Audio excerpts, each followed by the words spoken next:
ইঁদুর তাড়ানোর জন্য কেমিক্যাল ওষুধ স্প্রে ব্যবহার করছেন, আর কিছুই করা লাগবে না, কোনো টাকাই খরচ করা লাগবে না, মুহূর্তে ইঁদুর একেবারে গায়েব হয়ে যাবে।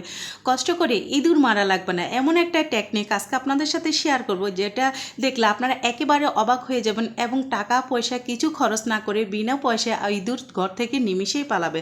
আসসালামু আলাইকুম রহমতুল্লাহ। প্রিয় দর্শক, সবাই কেমন আছেন? আশা করি সবাই ভালো। দর্শক, বর্ষার মৌসুমে ইঁদুর তেলাপোকা প্রচণ্ডভাবে বেড়ে যায়, আর এইসব দমন করার জন্য আমরা বাহির থেকে স্প্রে এবং ওষুধ কেমিক্যাল ব্যবহার করে থাকি, যেটা আমাদের ঘরের লোকজনের জন্য খুবই ক্ষতিকর। বিশেষ করে বাচ্চাদের জন্য ভুলক্রমে যদি তারা খেয়ে ফেলে তাহলে তাদের অনেকটাই ক্ষতি হবে। দর্শক, আজকে এমন একটা জিনিস আপনাদের সাথে শেয়ার করব, যেটা নিমিষে কিভাবে ইঁদুর ঘর থেকে তাড়ানো যায়। এখানে প্রথমত আপনারা দেখেছেন আমি একটা টমেটো ব্যবহার করেছি। এই যে টমেটো, এই টমেটো দিয়ে যে ইঁদুর এত সহজে গায়েব হয়ে যাবে, এটা আসলে আপনারা না দেখলে বিশ্বাসই করতে পারবেন না। দর্শক, প্রথমত যে টমেটোটা আমি নিয়েছি, আমি একদম একটা টাটকা টমেটো নিয়েছি, আর টমেটোটা অবশ্যই একটু শক্ত হতে হবে, চেষ্টা করবেন একটু শক্ত জাতীয় টমেটো ব্যবহার করতে। তারপর আমি যে জিনিসটা করতেছি, এখানে এই যে টমেটোটাকে যতটা সম্ভব আপনারা পারেন একটু ছোট ছোট করে কেটে নেবেন। আজকে যে পাউডারটা তৈরি করব দর্শক, এই পাউডারটা যদি আপনারা সরাসরি টমেটোর মধ্যে দিয়ে ইঁদুরকে দমন করতে চান, সো সেই ক্ষেত্রে একটা টমেটোকে 2 পিস করেও আপনারা সেই টমেটোর উপরে পাউডারটা দিয়ে তারপর আপনারা ইঁদুর দমন করতে পারেন। বাট আমি যে টেকনিকটা ব্যবহার করেছি, আমার কাছে এটা খুবই ভালো লেগেছে, যে একটা টমেটো দিয়ে বিভিন্ন জায়গায় রেখে তারপর ইঁদুরটা দমন করা যায়। সো দর্শক দেখুন, এভাবে চেষ্টা করবেন ছোট ছোট করে টুকরা করে নিতে, আর এইভাবে যতটা সম্ভব অবশ্যই টমেটোটাকে একটু ছোট করে নিতে হবে। আর আরেকটা কথা বলি, টমেটোটা একেবারে পাকা হওয়া যাবে না, যেহেতু এটা একটা বাটি করে রাখতে হবে, তো সেই ক্ষেত্রে যতটা একটু শক্ত হবে ততটাই কিন্তু ভালো হবে। এই দর্শক দেখুন, আমি এইভাবে ছুরির সাহায্যে যতটুকু সম্ভব আমি চেষ্টা করতেছি এটাকে ছোট ছোট করে কেটে নিতে। আপনারা চাইলে এটাকে বটির সাহায্য করে নিতে পারেন। এই যে ইঁদুর, বিশেষ করে তেলাপোকা বর্ষার মৌসুমে আমাদের ক্যাবিনেটে, খাটের নিচে এবং খাবারেই কিন্তু এটা বেশিরভাগ ছড়িয়ে পড়ে, আর এটা দমন করতে আমরা অনেক রকমের চেষ্টা করি বাট পারি না। সো দর্শক, আজকে এই ম্যাজিকটা আপনাদের কাছে কিন্তু খুবই ভালো লাগবে আশা করি। দর্শক, এইখানে যে আপনারা জিনিসটা দেখেছেন, এটা হলো চানাচুর। যে কোনো চানাচুর নিতে পারেন, বাট অনেক সময় আছে না যে আমরা যে কোনো ওষুধ তৈরি করার জন্য মানে বাসি জিনিস নিয়ে ফেলে, এটা করতে যাবেন। এখানে আমি যে চানাচুরটা নিয়েছিলাম একদমই টাটকা মচমচে চানাচুর ব্যবহার করেছি, টাটকা জিনিসটাই আমি এখানে ব্যবহার করেছি। আর এই চানাচুরগুলোকে আমি যে কাজটা করেছি অফ ক্যামেরা একটু ব্লান্ডার করে নিয়েছি। অবশ্যই এটা ব্লান্ডার করে নিতে হবে যাতে এটা একদমই গুঁড়ো গুঁড়ো হয়ে যায়। আর এই যে পাউডারটা আমি তৈরি করব, এখানে যে উপকরণগুলো আমি ব্যবহার করব, প্রত্যেকটা উপকরণ কিন্তু গুঁড়ো ভাবটাই থাকতে হবে। তারপর আমি যে জিনিসটা নিলাম, যে কোনো মিষ্টি বিস্কিট। দর্শক, আপনারা চেষ্টা করবেন যে কোনো মিষ্টি বিস্কিট এখানে ব্যবহার করতে, যেটা হাতের সাহায্যে অথবা ব্লান্ডারের সাহায্যে আপনারা এটাকে একটু গুঁড়ো করে নিতে পারেন। এই বিস্কিটটা একেবারে যে গুঁড়ো করতে হবে এমন না।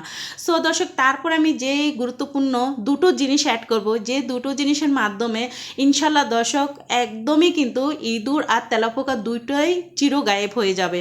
আর এই জিনিসটা তৈরি করে আপনারা প্রায় 4-5 দিন একটা বাটিতে রেখে দিতে পারেন, কোনো নষ্ট হবে না, গন্ধ হবে না, বাট ইঁদুর চলে যাবে। তারপরে এই সাদা যে জিনিসটা আমি ব্যবহার করেছি, এটা হলো কপুর অথবা কাপুর, যে যে নামে বলেন। আমরা কাপুর বলে থাকি, অনেকে এটাকে কপুর বলে থাকে। সো আমি 1 চামচ কপুর নিয়েছি, আর এই কপুরটাকে আমি অফ ক্যামেরায় খুব ভালো করে ব্লান্ডার করে নিয়েছি। আপনারা চেষ্টা করবেন যতটুকু সম্ভব এটাকে ব্লান্ডার করে দরকার হলে চালনি দিয়ে ছেলে নিতে, যাতে এটা একেবারে পাউডার হয়ে যায়। তারপর আমি যে জিনিসটা নিয়েছিলাম দর্শক, আপনারা দেখেছেন, সেটা হলো ব্লেসিং পাউডার। 100% ব্লেসিং পাউডারটা এখানে ব্যবহার করতে হবে। এই যে ব্লেসিং পাউডারটা আমি নিয়েছি দর্শক, আপনারা লক্ষ্য করলে বুঝতে পারবেন, আমি সামান্য একটু আমি এখানে স্যাভলন অ্যাড করেছিলাম। স্যাভলনের সাথে এই যে ব্লেসিং পাউডার, এটার সাথে একটু সামান্য স্যাভলন দিয়ে গুলে তারপরে এটাকে আমি এটার সাথে মিশাচ্ছি। বাট কোনো প্রকার অতিরিক্ত দেওয়া যাবে না, যাতে এটা গুঁড়ো গুঁড়ো ভাব থাকে, সেটাই লক্ষ্য রেখে স্যাভলনটা একটু সাবধানে অল্প করে ঢালবেন। আর এখানে ডেটল ইউজ করতে পারেন বা স্যাভলন ইউজ করতে পারেন, আপনাদের হাতের কাছে যেটাই থাকে সেটাই দিতে পারেন। চেষ্টা করবেন ডেটল অথবা স্যাভলন এই দুটো থেকে একটাই ব্যবহার করবেন। স্যাভলন অথবা ডেটল দেওয়ার উদ্দেশ্য হলো দর্শক, এখানের যে গন্ধটা, এটা কিন্তু মাছি দমন করতে 100% কাজ করে, অনেকেরই ধারণার বাহিরে। সো সরাসরি তো আমরা ডেটল অথবা স্যাভলন ব্যবহার করতে পারি না, বাট এই যে উপকরণগুলোর সাথে যদি আপনি ব্যবহার করেন, দেখবেন যে মাছি নিমিশেই চলে যাবে। তারপরে এখানে আমি একটা গুরুত্বপূর্ণ জিনিস দেব, যেটা দিলে, যেটা খেলে সাথে সাথে ইঁদুর মরবে অথবা গায়েব হয়ে যাবে। এই যে দর্শক দেখুন, আমি এভাবে কিন্তু একটু আঠালো করে করে এটাকে ভালোভাবে মেখে নিয়েছি। আপনারা চেষ্টা করবেন এটাকে একটু সময় ধরে ভালো করে মেখে নিতে, যাতে এখানে আমি যে টমেটোটা ব্যবহার করেছি, এই টমেটোর মধ্যে প্রত্যেকটা উপকরণ যেন ভালোভাবে লেগে যায়। যতক্ষণ পর্যন্ত টমেটোর মধ্যে এই উপকরণগুলো ভালোভাবে লাগবে না, ততক্ষণ পর্যন্ত দর্শক আপনারা এটাকে চামচের সাহায্যে ভালো করে মিশাবেন, খুব ভালো করে মিশাতে হবে। তারপর প্রশ্ন হচ্ছে যে এখানে কালো জিনিসটা কি ব্যবহার করলাম। এই কালো জিনিসটা এমন একটা জিনিস, এটা যখন ইঁদুরের মুখে যাবে ইঁদুর সাথে সাথে মারা যাবে 100%। আর সেটা হলো আগ্রা পাউডার। অবশ্যই আপনারা যদি ইঁদুরটা দমন করতে চান তাহলে অবশ্যই আগ্রা পাউডারটা ব্যবহার করবেন, দেখবেন যে সাথে সাথে ইঁদুর একদমই দমন হয়ে যাবে। এখন কথা হচ্ছে অনেকেই জিজ্ঞেস করতে পারে এই আগ্রা পাউডারটা কোথায় পাবো। দর্শক এটা আপনারা যে কোনো দোকানে বললে আগ্রা পাউডার তাহলে আপনাদের দিয়ে দেবে। দর্শক এই তো দেখুন সামান্য একটু আগ্রা পাউডার লেগেছে, অতিরিক্ত কোনো আগ্রা পাউডার এখানে ব্যবহার করা লাগেনি, 1 চামচ আগ্রা পাউডারই যথেষ্ট। তারপর আপনারা যে কাজটা করবেন, কয়েকটা বাটি নেবেন, যার যতটুকু প্রয়োজন অল্প অল্প করে 3-4টা বাটি অত যতটুকু লাগে খাটের নিচে এবং ক্যাবিনেটের নিচে, কিচেনের নিচে এবং বিভিন্ন জায়গায় আপনারা এভাবে ছোট ছোট বাটিটা বসাবেন। তাহলে কি ইঁদুর গন্ধ পেয়ে নিমিষে পালাবে। ভুলক্রমে যদি এটা মুখে দেয় তাহলে সাথে সাথে কিন্তু ইঁদুর মারা যাবে। এই ছোট ছোট বাটিতে করে যখন আপনারা রাখবেন দর্শক, এটা 5 দিন 10 দিনও যদি রাখেন তাহলে আপনাদের এটা একদমই নষ্ট হবে না।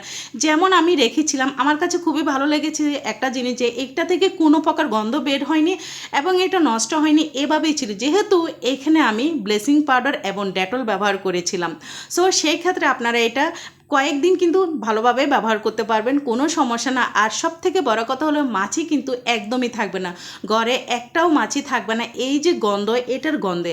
আর এটা দেওয়ার সময় অবশ্যই আপনারা সাবধানে দিবেন, যেহেতু বাচ্চারা আছে, ভুলক্রমে যেন বাচ্চারা এই জিনিসগুলো মুখে না দেয়, কেননা এই জিনিসগুলো মুখে দিলে অবশ্য বাচ্চাদের ক্ষতি হবে। তাই এমনভাবে এটা আপনারা সাবধানে এবং সতর্কতার সাথে রাখবেন যাতে বাচ্চারা ভুলক্রমে এটা দেখতে না পায় অথবা মুখে না দিতে পারে।